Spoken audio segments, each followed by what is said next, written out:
Bonjour à toutes et tous. Pardon de ce léger retard, on venait des locaux du festival, nous sommes maintenant dans le 3e arrondissement. Et comme vous le savez, c'est toute une expédition. Je voudrais aussi avoir une pensée pour tous les cinéastes de 2020, tous ceux qui nous ont témoigné une extraordinaire fidélité.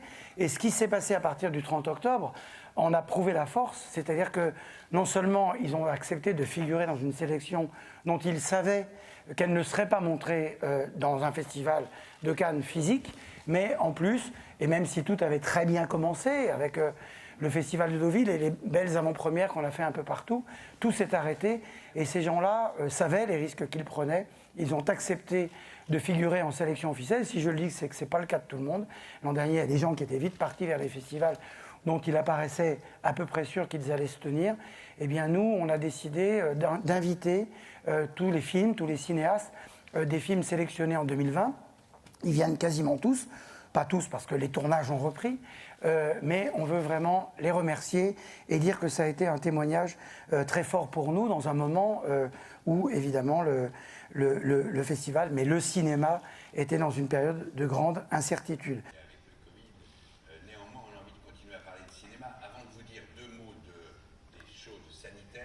Mais évidemment, l'épidémie n'est pas vaincue, elle est toujours là. La prévention, la prudence doit être de mise dans les rapports que nous aurons tous ensemble. On a l'habitude de s'embrasser en haut des marches, on ne s'embrassera plus, mais le cœur y sera tout autant. Je voudrais dire aussi qu'on va faire un festival qui sera un peu dirigé aussi pour les vacanciers. Vous avez appris quand même assez exubérant, gourmand et multiple. Wes Anderson, on a confirmé sa présence il y a quelques jours. Le film s'appelle French Dispatch, il est tourné en grande partie à Angoulême. On a confirmé sa présence parce qu'il n'a été à un certain moment de l'année plus sûr qu'il figure à Cannes, alors on l'avait vu l'année dernière. Et quand je parlais d'artistes et d'acteurs, là, évidemment, il y en a un certain nombre. Le cast, vous le connaissez, et je ne vais pas oublier personne, donc je vais mentionner personne. Mais c'est un film dont on est content de pouvoir vous le présenter. Ce sont ces films, mais c'est une sélection magnifique qui a été annoncée bien évidemment.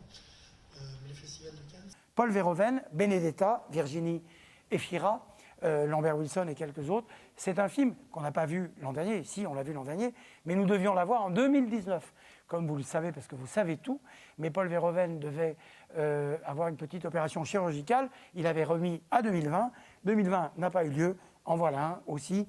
Et comme Saïd Ben Saïd, son producteur, qui s'est montré fidèle au Festival de Cannes et qui nous amène après Elle, un autre type de Elle, un film à costume, un film d'époque, dans lequel une épidémie vient aussi un peu trouver sa place. J'ai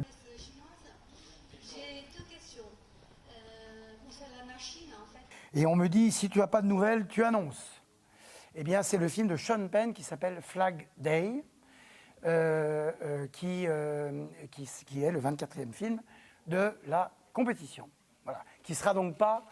Faites attention au dossier de presse qu'on vous distribuera, parce qu'évidemment, tout n'y figure pas, puisque chaque seconde qui passe modifie. Oui ?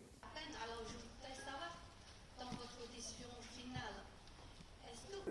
Vous savez que le festival a une règle qui est que les films qui sont dans sa compétition doivent sortir dans les salles françaises. Netflix souhaite avoir ces films en compétition et ne pas les sortir dans les salles françaises, puisque souhaitait les montrer seulement sur la plateforme. Donc il y a là, depuis notre première expérience ensemble en 2017, quelque chose qui fait que Netflix n'accepte pas de venir hors compétition, n'accepte pas les règles du Festival de Cannes.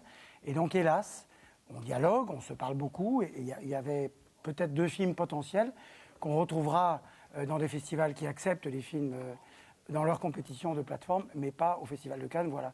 Nous regrettons cette absence, cette attitude, cette volonté de ne pas être capable de négocier une présence.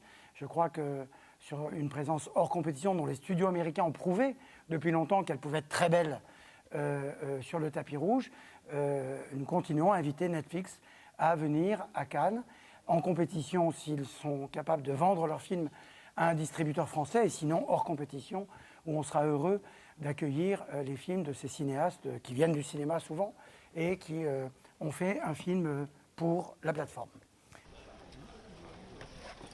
Le film que j'ai annoncé, s'appelle